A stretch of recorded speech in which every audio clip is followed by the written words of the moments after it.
تاریخ میں آتا ہے کہ ایک عباسی خلیفہ نے ایک عورت کی جبرن طلاق کا فرمان جاری کر دیا۔ تمام سرکاری عدالتوں نے، جو قاضی حضرات تھے، ملاؤں، مفتی حضرات اور بادشاہوں نے اس کے فتوے پر تصدیق مہر بھی ثبت کر دی۔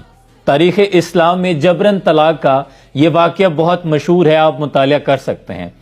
ایسے حالات میں جب تمام سرکاری جو عہدے داران تھے، جو شاہ سے زیادہ شاہ کے وفادار تھے، درباری چمچے تھے، قاضی حضرات تھے، مفتی حضرات تھے، ان تمام نے خلیفہ وقت کی حمایت کا اعلان کیا، اور ایسے حالات میں ایک مرد حر اٹھا اور اس نے جم غفیر کے سامنے بآواز بلند کہا کہ لوگوں، جبرن طلاق کی کوئی حیثیت نہیں ہوتی۔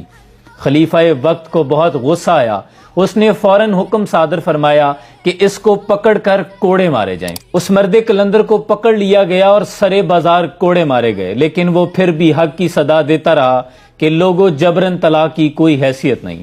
پھر بادشاہ وقت نے یہ فرمان جاری کیا، ایسا کرو، اگر یہ باز نہ آئے تو اس کے منہ پر سیاہی ملو، کالا کرو اس کے منہ کو، خچر پہ بٹھاؤ، کوڑے مارتے رہو اور بازار کا چکر لگواؤ۔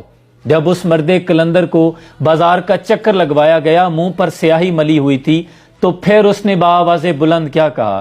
اس نے کہا، جو جانتے ہیں مجھے وہ بھی سن لیں، جو مجھے نہیں جانتے وہ بھی سن لیں کہ میں مالک ہوں، میں مالک ابن انس ہوں، اور میں یہ بآواز بلند کہہ رہا ہوں کہ جبرن طلاق کی کوئی حیثیت نہیں۔ آج صدیاں گزر جانے کے بعد اس خلیفہ کا نام تک کوئی نہیں جانتا، لیکن اس مرد قلندر کو جس نے تب حق کی آواز بلند کی تھی، امام مالک کے نام سے پوری دنیا جانتی ہے۔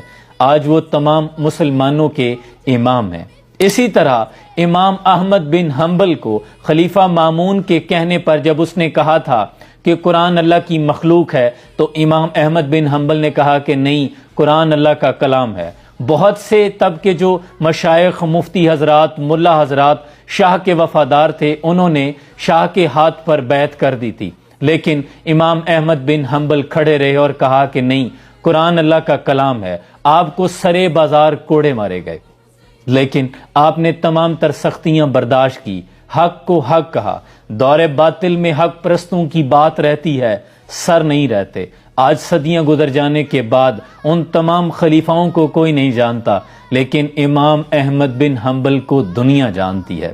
تیغ بہر عزت دین است و بست، مقصد و حفظ و عین است و بست۔ اقبال کہتے ہیں، امام علی مقام جو کربلا میں تلوار لے کر گئے تھے، وہ اقتدار کے لیے نہیں تھی، وہ دین کی سر بلندی کے لیے تھی۔ یاد رکھو کہ تاریخ میں ہر دور باطل میں حق پرستوں نے سرے دار یہ پیغام سنایا ہے، یہ عظمت باطل دھوکہ ہے، کفار کے لشکر کچھ بھی نہیں، یہ مٹی کے کھلونے ہیں سارے، یہ ظلم کے لشکر کچھ بھی نہیں، اور اللہ سے ڈرنے والوں کو باطل سے ڈرانا مشکل ہے۔ جب خوف خدا اس دل میں ہو تو کیسر و کسرا کچھ بھی نہیں، اسلام اگر منشور نہیں، قرآن اگر دستور نہیں، افسوس ہے اس آزادی پر، یہ ملک و ملت کچھ بھی نہیں۔ ادھر آ ستمگر ہنر آزمائیں، تو تیر آزما ہم جگر آزمائیں، اور نکل کر صحرا سے جس نے روما کی سلطنت کو الٹ دیا تھا، سنایا یہ قدسیوں سے میں نے وہ شعر، پھر ہوشیار ہوگا، اور اب تیرا بھی دور آنے کو ہے فقر غیور، کھا گئی روح فرنگی کو ہوائے سیم و زر۔ سلام پہنچے۔